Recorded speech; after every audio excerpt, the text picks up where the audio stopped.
Welcome to SKOL Search, where we're going to talk not just about one player anymore. We're going to talk about two, and that is Alabama edge rusher Dallas Turner, Washington edge rusher Bralen Trice. Two different types of players and two different ranking profiles for them as far as where they're going to go in the NFL draft. How do I see them? Am I as high on Dallas Turner as the rest of the industry? What about Bralen Trice? Where does he rank? And was it a smart decision for him to come back to school for one more season? We're going to find that out on a special Friday afternoon edition of SKOL Search. Welcome to Real Forno Show, hosted by Tyler Forness, the managing editor of USA Today's Vikings Wire, writer for the College Football Network, publisher of Substack Run In Shooter, host of The Good, The Bad, and The Hungry on the Voices of Wrestling Podcast Network, as well as a founding member of Vikings First and SKOL. Welcome, ladies and gentlemen, to another episode of SKOL Search. I'm your host, Tyler Forness. With me, as always, is producer Dave up in the top right corner. Look, we have two players to get to, and it's noon on a Friday. We're not going to waste any time. Let's jump right into it. We're going to start with Dallas Turner, the Alabama edge rusher.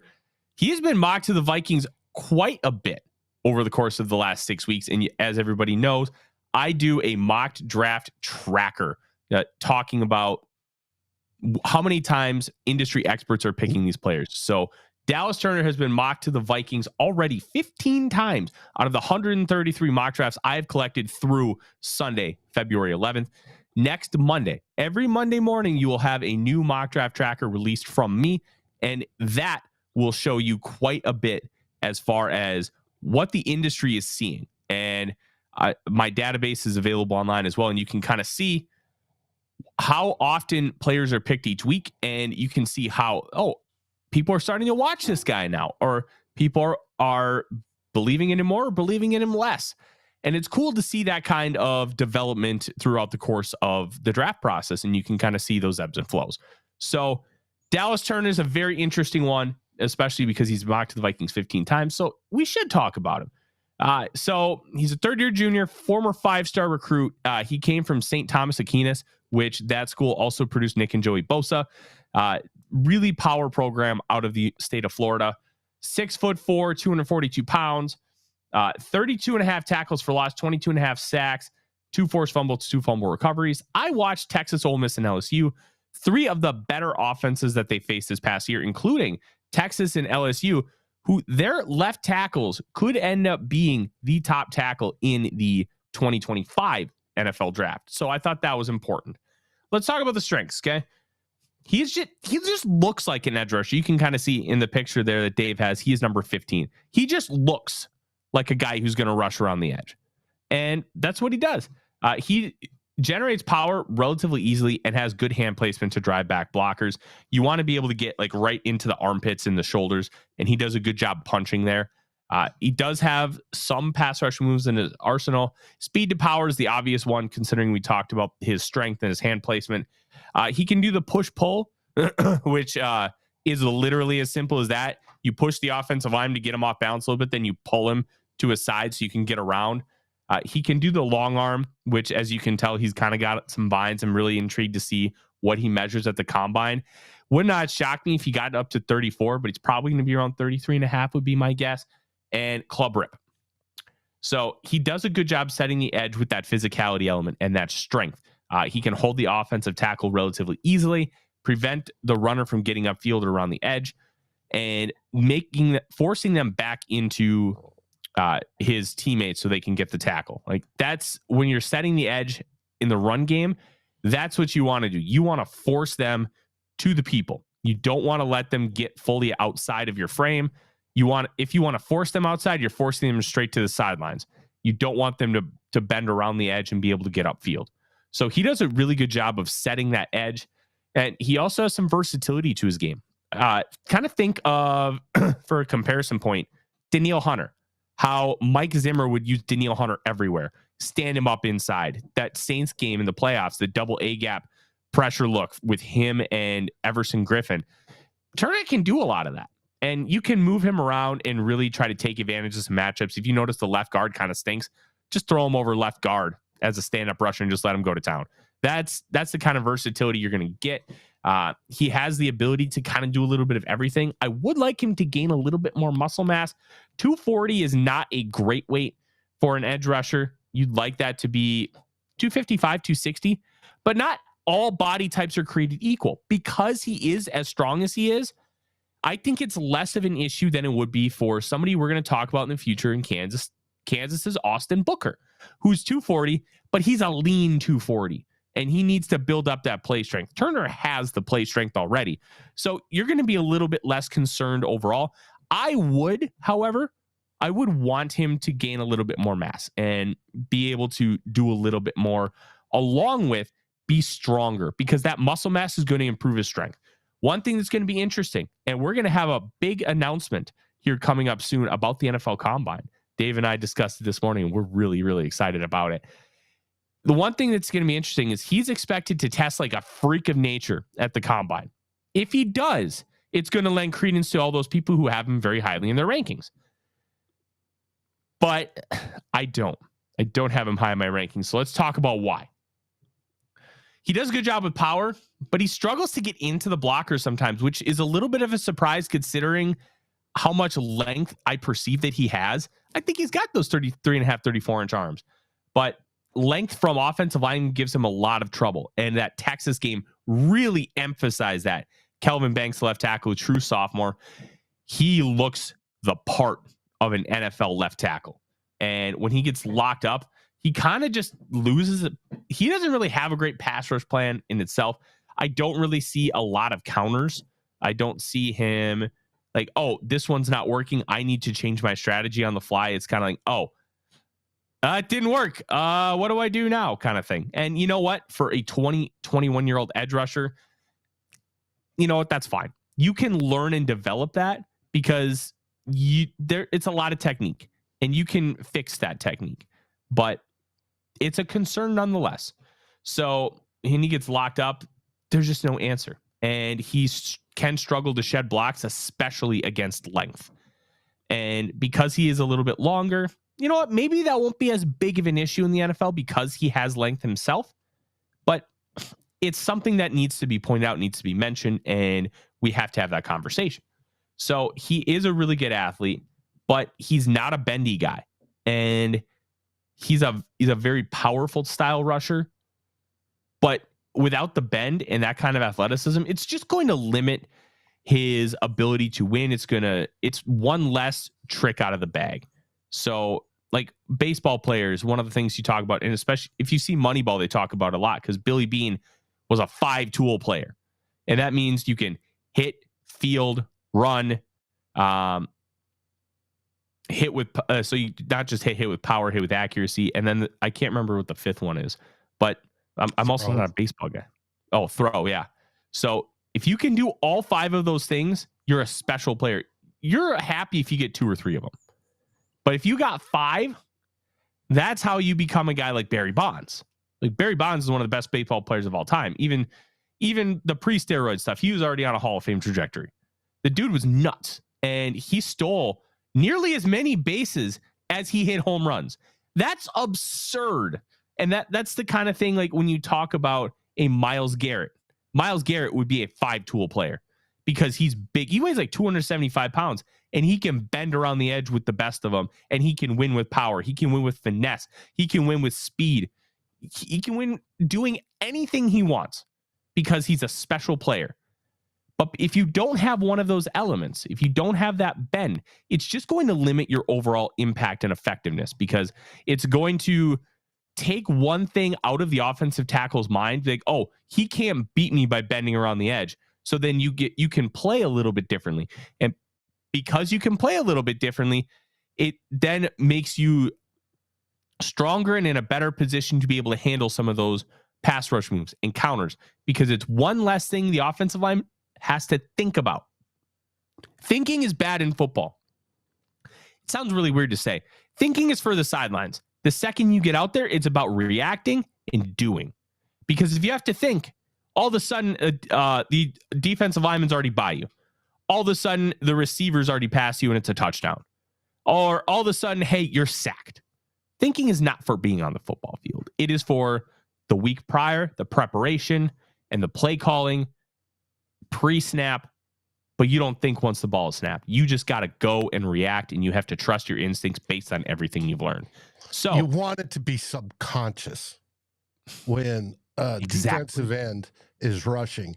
He's got particular reads and particular steps, but it all needs to be subconscious in his brain that, right step forward, look right, left step, look left, scan the backfield, come on inside to the guards, all the time with defending. If the tackle's already started to engage, defending that where he wants to set up on the tackle to defeat the tackle with a punch to the shoulder to move him off or to power up through him and get him off balance.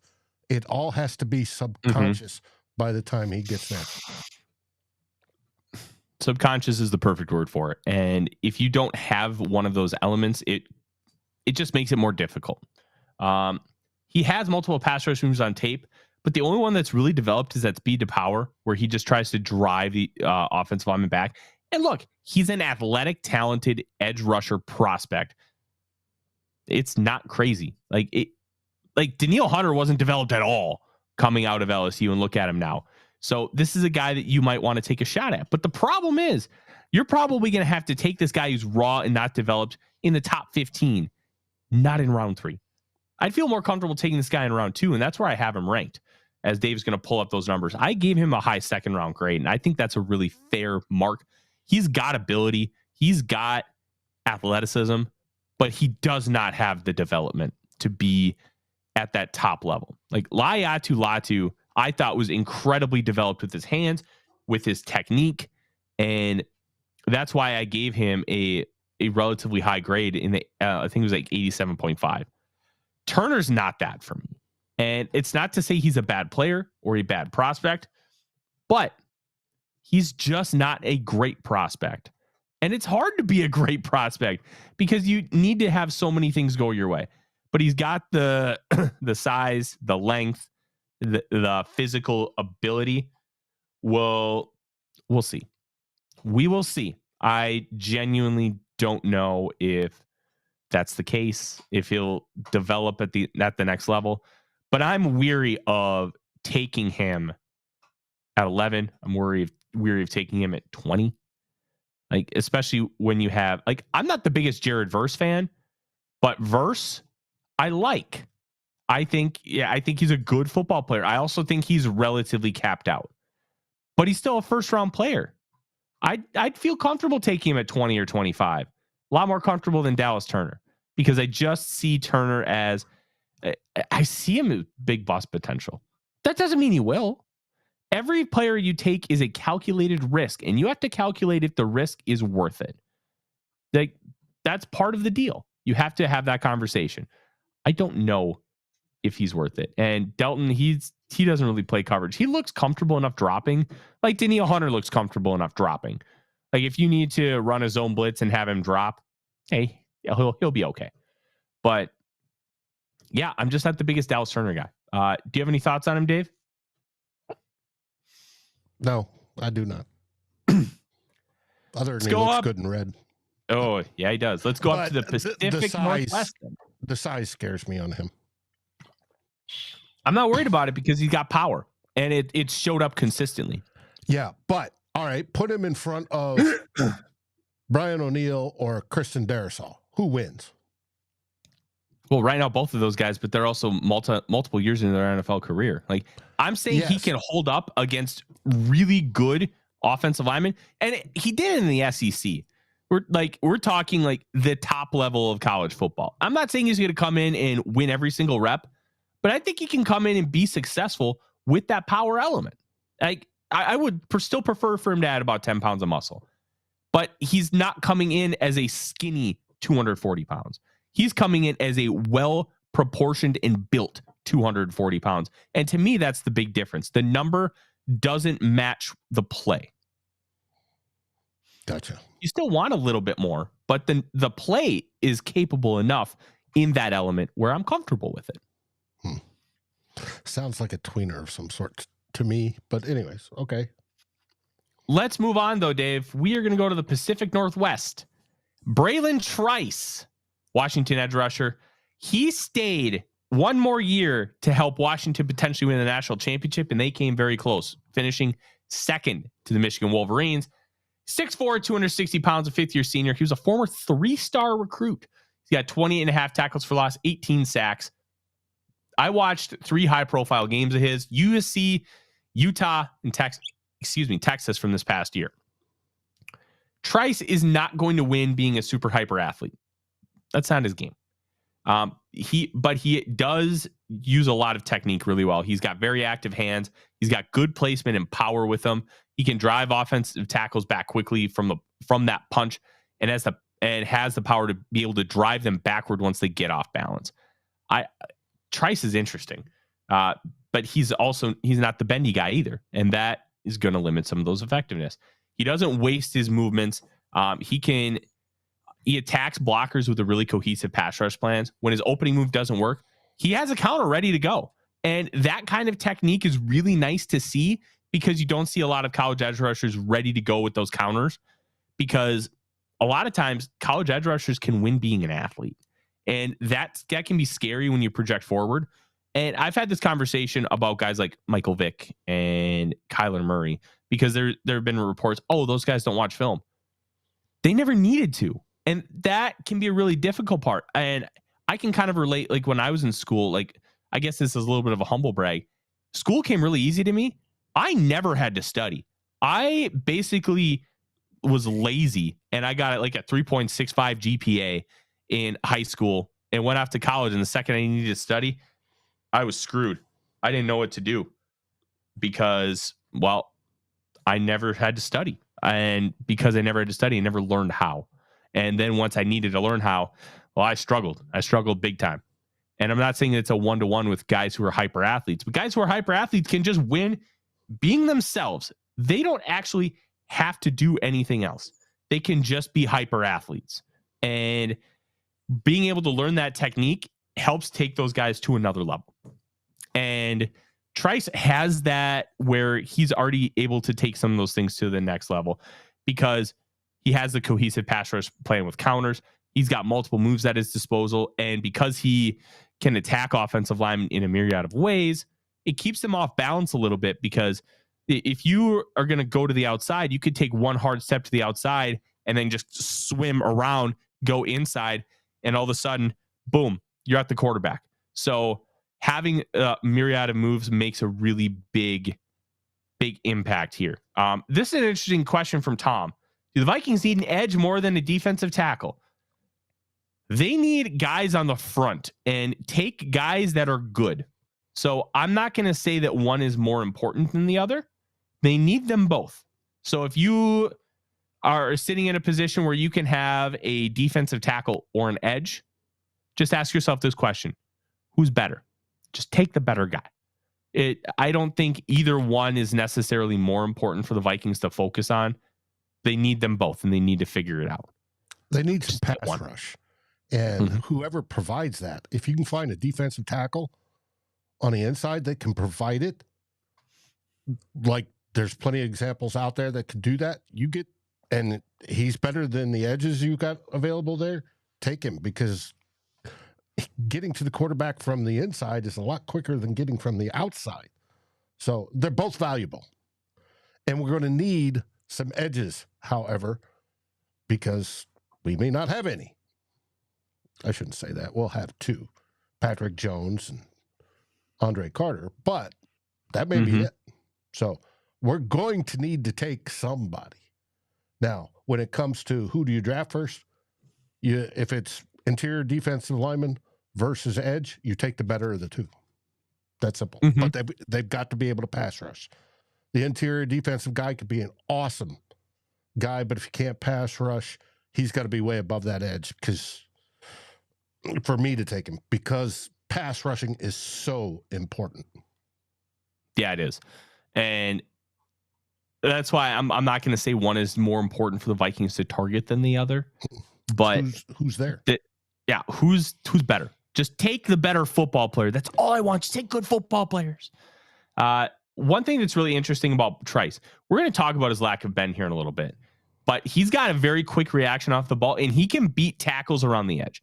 You don't have to have a ton of bend to beat tackles around the edge. If you have the quick get off, that works too. That makes an impact. That makes a difference. So getting a quick jump off the ball can help you really get that pressure initially. Okay. Let's talk about some weaknesses, because he's not a perfect prospect. There is only one perfect prospect ever, and his name is Timothy Tebow. So there, I was waiting for the laugh. He gets a little too aggressive crashing and run defense. And this is something that can really be an issue for defensive linemen who are really keened in on brushing the passer. That you crash too hard, you can get beat on RPOs. Yes, Odie, I hear you. We're almost done, buddy. Okay. Yeah, he doesn't like him that. No, yeah, he wants me disciplined. He wants me to throw his zombie. I don't even know where his zombie is.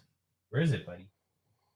See, this is his zombie. It is a squeaker toy, but the squeaker is pretty much dead, but you can still hear some of the air come out of it. He loves that thing. But because he gets a little too aggressive and he's keen in too much on rushing the passer, you can take advantage of him. And he's going to have to learn to play a little bit more controlled, a little bit more within himself. And that also can impact his ability as a finisher.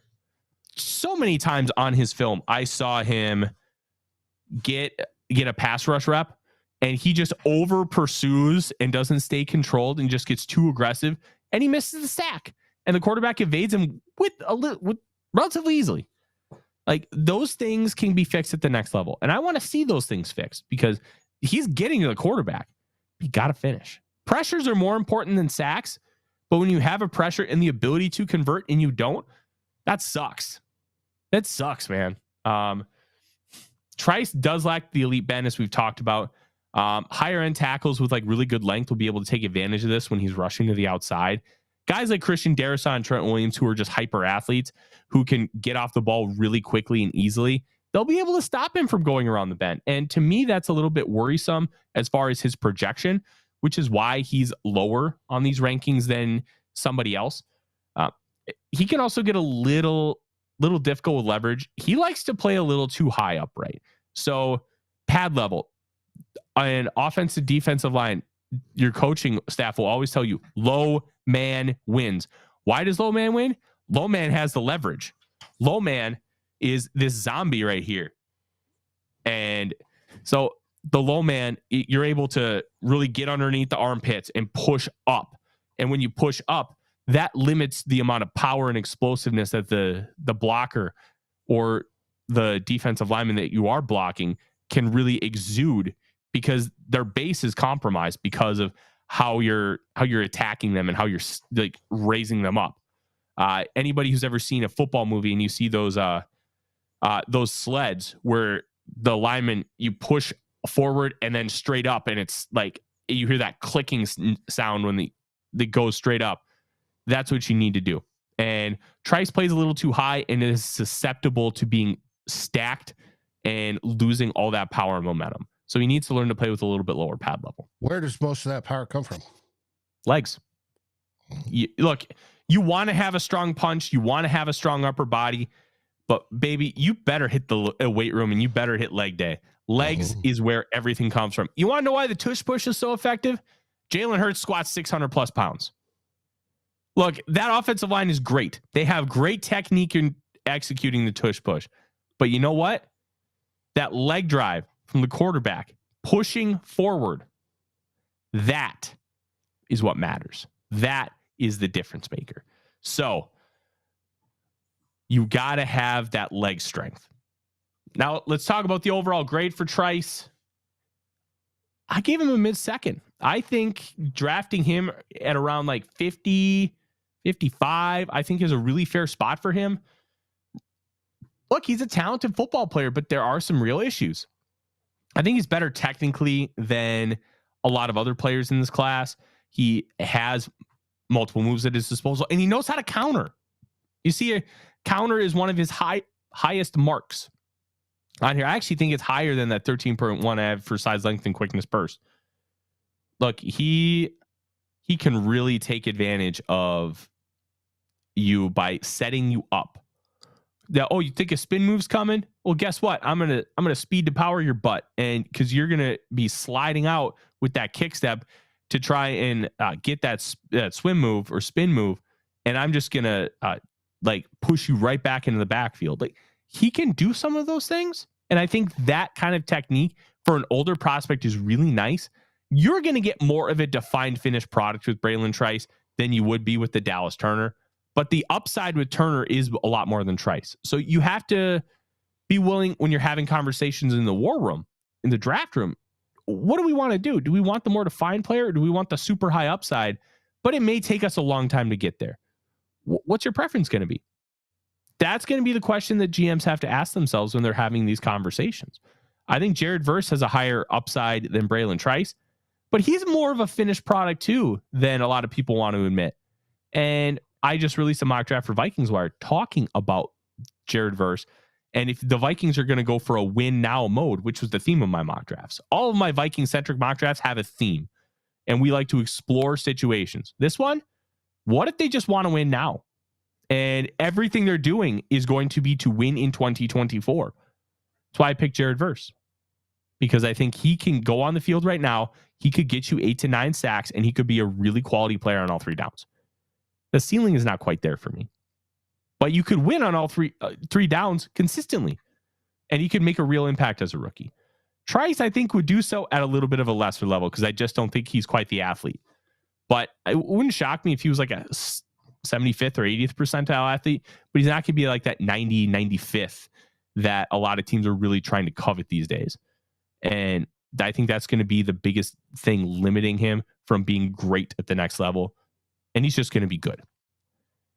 But that, Dave, that is Bralen Trice and Dallas Turner. 2 good pass rushers. And I think Turner's overrated by the industry right now. Mm-hmm. We'll see what happens at the combine. Maybe I need to kind of revisit some of, and I will, if I see combine testing just so I can get something proven, whether good or bad, I'll go back and kind of readjust some of my rankings. But I think he's a little overvalued right now because I just don't think he's developed. And then Trice, I think, is pretty developed, but you just have a limited ceiling. So what's your poison? Who would you like more? That's a great question. I think I'd take Trice at the price over Dallas Turner at his. I see what you did there. Now, that wasn't even intentional, which is what makes it cool. I would take Trice at 42 before I would take Turner at 11. And a lot of that is just the cost of doing business. I would rather get a different player at 11 and then Trice at 42 than vice versa. But we'll see. We'll see. There's a lot of talent in this draft. We're going to keep talking about him here on SKOL Search. Next week, for sure, we're going to talk Caleb Williams. We are going to talk Caleb Williams next week. Northfield has said it's quarterback time. Yep. And I'm not sure what the other 1 or 2 will be, but we have a long laundry list, and Dave and I will figure it out, and we will communicate as we know. But as we do with all these SKOL Searches, we tell you the only way to know we're going live on them is to like, subscribe, and ring the bell, because we go live when we can, and we don't have a set time or date for these things. Because yesterday we were going to do it last night, but I was out at a business happy hour talking with the Score North crew. So you're going to have to like, subscribe, ring the bell. And that's how you know you're going to go live. And you know what? Even if you can't join live, that's okay. Because you know what you can do? Watch it on demand. Or listen on the podcast version. Yep. Yes, absolutely. And don't forget, Sunday afternoon, 4:00, the first Sunday edition of Two Old Bloggers since before the season started. You will not want to miss it. And don't forget everything guest. We have on track. Yes, Dave has a special guest planned. I won't spoil it. But I will say this. Combine week. We are going to go live after each day of the combine. And we are going to talk about the happenings of each day, why things do or don't matter. And we're going to have a dang good time. Mm-hmm. It should be fun. That's covering what happens on the field, the guys in their underwears, their measurements, everything that goes on there, the interviews, the rumors, the speculation, who rises, who falls. How does it change how you feel about players you like going to the Minnesota Vikings? Now, there was one comment that flew by in this show I want to highlight. Our partner on the podcast side, Justin Day, is 4 subscribers away from 1,000 over on Purple and Gold for Days. If you know somebody that hasn't already subscribed and likes good Vikings content, send him over to Purple and Gold for Days, and let's get Justin over that 1,000 milestone. That opens a lot on YouTube once you get there. So please, everybody, remember, just 4 more subscriptions to Purple and Gold for Days, and let's get Justin over the hump. Do it. That'll be it today, guys. We'll be back next week with more SKOL Searches, as we said, guaranteeing Caleb Williams next week. We're also going to have some interesting talks on the Minnesota Vikings on the Real Forno Show. And we'll also, Dave and I need to discuss this. We'll also have a bonus episode with a foot surgeon talking about Kirk Cousins' Achilles and what that rehab looks like and what we can expect for a timetable if and when he ends up coming back to the Minnesota Vikings, or just an answer in free agency. So we're going to have a lot of interesting stuff coming up. I'm Tyler. He's Dave. And I need to go take a nap because we're going to SKOL Vikings here. SKOL Vikings. Like, subscribe, and ring the bell to get notifications. It helps us grow this community that we all love, our Minnesota Vikings. And on behalf of Tyler Forness and myself, Dave Stefano, thank you so dearly for watching the Real Forno Show. SKOL, everyone.